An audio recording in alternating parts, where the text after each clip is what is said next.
Hello, welcome to PlayStation Access. My name is Dave, and I'm joined today by Ash. Hello! Who's going to tell me all about Avatar Frontiers of Pandora, which she has been to massive entertainment in Malmo to actually play. Yes, I have. I went on an exciting trip. Where was I?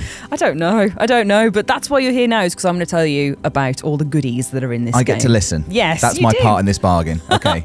I'm going to start off by saying it is absolutely beautiful. Yeah. Oh my goodness. Like, I think Avatar... It kind of had to be. Yeah, Avatar is renowned for being a gorgeous cinematic experience, and the game is no different. Like, Yeah. it's the same again.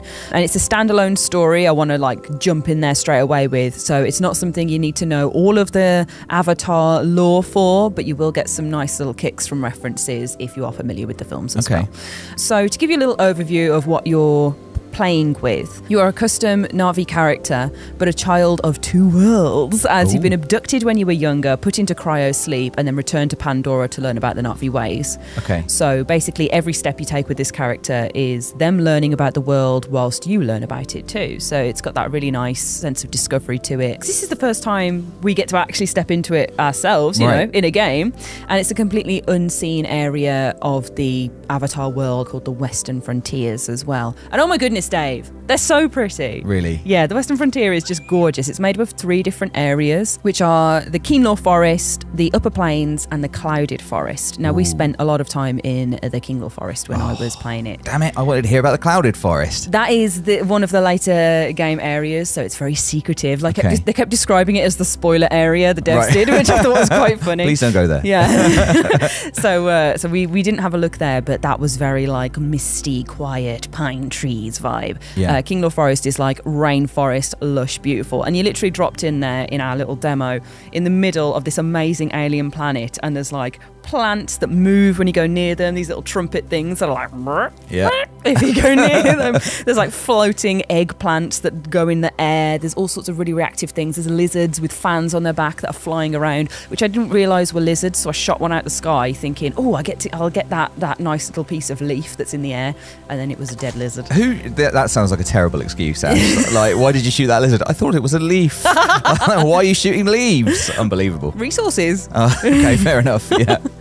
But the world of Avatar Frontiers of Pandora is centered around clans and your experience with the people there as well, because, you know, you are learning about your heritage, your history, what it means to be a Na'vi person. So you interact with different clans on this planet as well. So you've got the Aranahe, the Zeswa, and the Kamitire, who all make up different parts and have different roles in this world. And we spent a lot of time with the Aranahe, which are skilled weavers who use Keenlaw silk and have ancient tradition at the heart of all their interactions with Pandora. So they have a very, like, symbiotic relationship with moths, which are the Kinglaw, which are so pretty. I bet you like that. I did. It was so cute. They're like these big silken beasties that fly around. As for the story itself, as much as you're discovering about you and your Na'vi history, you're also coming up against the RDA, those classic baddies. Oh no. You know, the space people, It's us, isn't it? The It's humans. Earthlings. Yeah. Yeah. Who are there to come to the moon and basically harvest all the good stuff they can from its surface. So they are polluting the heck. They're shooting lizards out the sky. Yeah. Well, excuse me, I'm a child of two worlds. Fair enough. The humans taught it me. You are basically trying to clean up their pollution as they build machines, put all this nasty mechanical badness on the land, and start capturing and hurting the wildlife as well. So there's loads of these lovely procedurally generated moments when you're exploring this open world, where you can come across a creature that's been darted by an RDA dart, and you have to, like, calm it, take it out so it can go free again. Or you can find these big creatures that have been trapped in, like, mechanical, like, braces, and you have to kill all the RDA agents around it and get them out as well, which is really nice. It's very good. It's very, like, eco-warrior, which is what the Avatar franchise is all about. Definitely. Like, it's about praising ecology and just kind of being at one with this beautiful, beautiful world. And I can't emphasize enough how pretty it is. Like, you'll be able to see in the footage that I'm, like, talking about. It's just gorgeous. The colors and the hues are so intense. The creatures you come across, the plants you'll find, how reactive it is to you. It's just amazing. Like, I was really blown away just by being there. Yeah. And you can use your Na'vi senses to kind of make sense of the world around you, which helps you hone in on specific plants if you need to find them, or see your kind of mission pillar in the distance. Or you can not use that at all or change it slightly, because we were playing on guided mode, so you would be able to see all these sort of things, but you can play it without that and have a more naturalistic adventure where you got to figure stuff out for yourself as well. That's very cool. It doesn't hold your hand massively if you don't use guided mode, which I think is a really nice way of doing it. Yeah, definitely. So to move on from it just being great to look at, there's also a really neat moment that we played in the demo where you get to bond with your Ikran, which is the Banshee. Oh, yes. Yeah. So that's the basically, you know, the classic flying creature of Avatar that they put their hair into and they bond and then you can fly around. Yeah. Amazing. It's your classic, you know, put your hair into a creature and do your bidding with it. Yeah, exactly. We all know that. Oh, yeah, exactly. So the Ikran mission was just gorgeous because you've got to basically follow it up the roost and bond with it. Right. So they're tricksy creatures. If you've seen the film, you know they're tricksy creatures. It's not just a case of going up to one and being like, "Yo, Ikran, let's go." It's like you've got to earn its trust, and you also have to trust it as well. So you've got to climb up this mountain, figure out all the different ways of moving plants, and kind of you have to touch loads of different things to open up these leafy corridors to be able to get through them. You can spring jump off other plants, and you come up and see all of the floating mountains in the distance, which is so beautiful, and all of these different Ikran flying around. And you get to the moment where you can bond with your beastie. Now, this is the part where I say, there's loads of character customization, baby! Oh, boy. Not only can you create your own Navi character and make them look however you want them to look. Okay. Oh, amazing. It looked so delicious. Like, that we didn't get a chance for the character. Delicious? Yeah. You're sounding like a proper RDA now. What's going on? Stop eating the flora and fauna. But that we didn't get to do it in the demo, I was like, this is a good thing, because I would spend hours here. Yeah. Just seeing it, I was like, oh my God, I need to make my beautiful Navi. But you can also make your beautiful Ikran as well. That is cool. And you get to name them from like a list of names. So there's loads of really cool ones like Storm, Hawk, like badass. And I chose Carol. Carol? Yeah. Oh my God. Which was really funny. No offense to any Carols out there. It's a very badass name. Oh, it was just compared to the other ones, I was like, oh my God, Carol the Ikran. It's only funny because there's a place in Wolverhampton where there's a sign that says Carol's Hot Baps, and it always makes me laugh. It's not the only reason it's funny, but now it's extra funny. But she sells sausage baps, and it's just, it's really good. Oh, I really fancy a sausage bap. I'm thinking of an Ikran selling some sausage baps. Just made me laugh. But it's all voice acted with the names as well. So like your Navi character will be going around going, "Come on, Carol!" And I was like, "Yeah!" Are you sure? Carol, you definitely want me to say Carol. Carol, okay, cool. Like the Hot Baps lady. All right. Cool. Exactly, Mrs. Hot Baps. So once this has happened, you are basically pushed off a ledge by your mate who's like, "Great work, I'm bonding with the Ikran." And you're like, "Ah!" and have to make the noise to get Carol to come over. So Carol swoops underneath, and it's like, this is something you can do throughout the game as well, is jump off stuff, make your call, and then the Ikran will come underneath and you can land on it. And then you can peruse the skies. Yeah. The official terminology. Definitely. I was going to ask like how kind of vertical the game feels, because it is a big part of what I've seen of the world in the films. So you can just kind of freely get on your Ikran anytime you want once you've got one? Yeah, you just give it a little whistle, and like we had a chat with the audio engineers as well, which I'll talk about in our combat section. But you do a little whistle, and sometimes the wildlife will respond as well as your Ikran. Oh, that's cool. So like you'd be like, "Ah!" and then the birds will all be like, which is so sweet. Like, it's just full of really little details that make it feel like fully living and breathing. Yeah. But yeah, you call Carol over, hop on, and then you can go to the skies and take a good look around. Like I say, there's floating mountains, and to get to them, you need an Ikran to be able to get up there.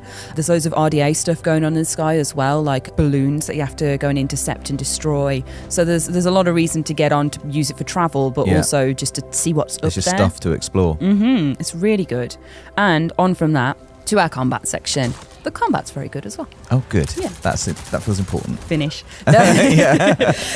We did a section where we went to an RDA base to stop the polluting. So it was very stealthy, because the RDA enemies are super aggressive and like tanked up, like they're in these big machines that are like body suits that are really powerful, so you can't go quite head on with them. It's better to do sneak in and stab in and throw in stuff. And the best part of this is what I really like about the combat is you've got the choice between your RDA weapons, because you've been trained in human ways as a child of two worlds. Yes. But you also have the Navi weapons. So you have bows, you've got a spear thrower, you've got a staff sling, and then you're pairing it with stuff like a shotgun, an RPG, like your pistols. Like, it's wild. And being able to swap between them and get like the impact of both of them is super satisfying. And like, they're really great at working between different missions as well. So like, you'll want your bullets and your ammo to be able to go up against the RDA, but maybe you want a softer touch if you're doing stealth, so you get your bow out and figure out how to kind of aim that as well. I got some really nice headshots in, which just felt so good with the bow. And like, you know, when you do something, you're like, oh, that was lovely. I think like a bow and arrow in games is just, when they pull it off, it just feels so good. It's better than a gun for some reason, so I'm really excited that that's in the game. Well, how did you find the combat? Because you're a bit more of a sort of go in swinging kind of a person.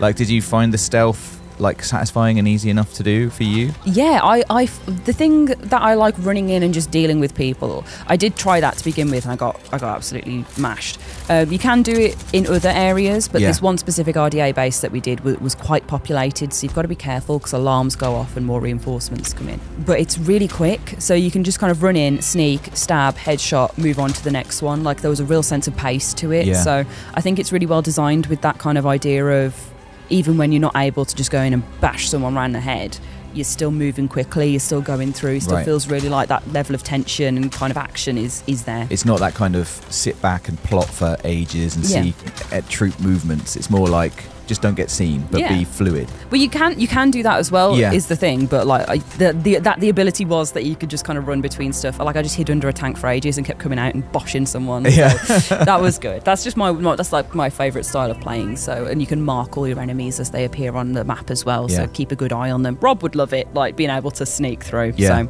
and also you can do combat on the back of your Ikran. That's good. You can shoot people out of helicopters and watch them fall to the ground. Yes, I want to see that. It's so good. And then you can blow up the helicopter as well. I was like, one for you and one for your mate.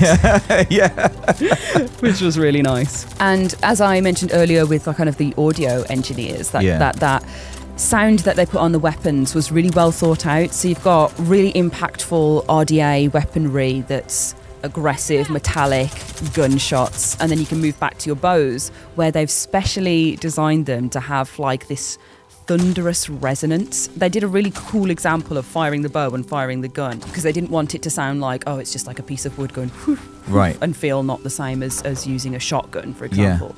So they've put like this amazing sound on it that's proper like doof as you use it. It's I can't describe it until you actually are in there, like hearing it and feeling it.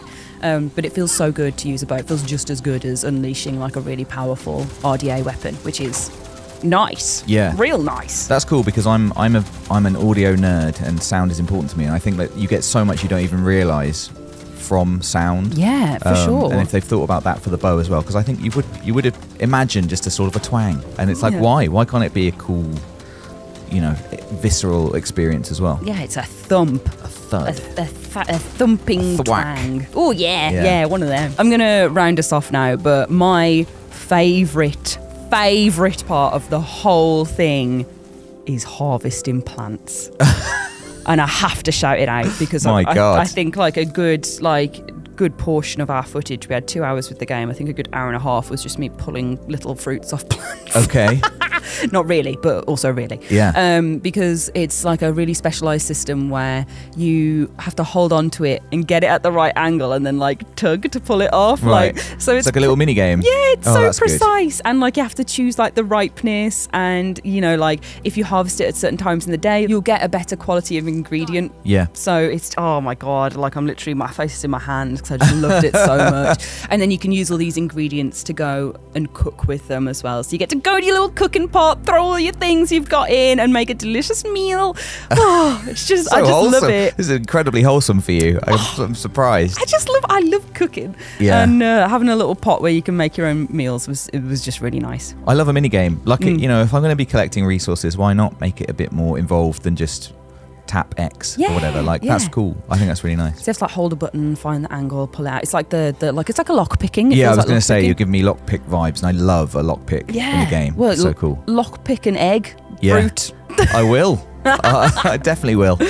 Oh, so Yes, I am gonna round us up here. I really am. So my other last final thing is just there was 3 comments from the devs that I wanted to highlight. Okay. They said, definitely go into caves to look at those, definitely do the Thanator mission, and definitely fly over clouds into sunlight to go over a storm and come out on the other side. Oh, wow. Just as 3 things that they said were their favourite parts of the game. So, you know, there's a really nice first things to do when you get into the frontiers of Pandora as well. And there's also online co-op, and there's 2 DLCs in the pipeline as well. Oh, blimey. There's there's just some throwaway really cool things. Just chucking in online co-op right at the end there. I know. That's very, very cool. Well, you can go through the whole story together and craft stuff between each of the saves and like take it over to your game as well. So like you're doing it all together, but you still can swap everything over. Really cool. Really cool. It's from what you've said, like with the base, the RDA base at least, like gives me a little bit of kind of Far Cry vibes, and those bases like in co-op are just so much fun, like coordinating with your friend and trying to be a little bit sneaky, and someone's marking and someone's on the ground like taking people out. It's just super good fun. So I think I will really look forward to doing that in Avatar Frontiers of Pandora. For sure. That sounds great. Well, thank you, Ash. You've got me excited for Avatar now, for God's sake. Another game this year. When's it coming out? It's coming out on the 7th of December, 2023 on PS5. So you've got a little bit of time to work up your hype levels before getting to it. I just want to hear this bow and fly through some clouds above a storm now. That sounds brilliant. I know. Well, thank you so much for doing the hard work and going all the way to Sweden to play a game. That must have been difficult, but... It's really laborious. I'm not jealous at all. Let us know in the comments below if you're looking forward to Avatar Frontiers of Pandora. Give this video a like if you liked it. Give it a like if you didn't like it, to be honest. And subscribe so you don't miss anything else from the world of PlayStation. Woo!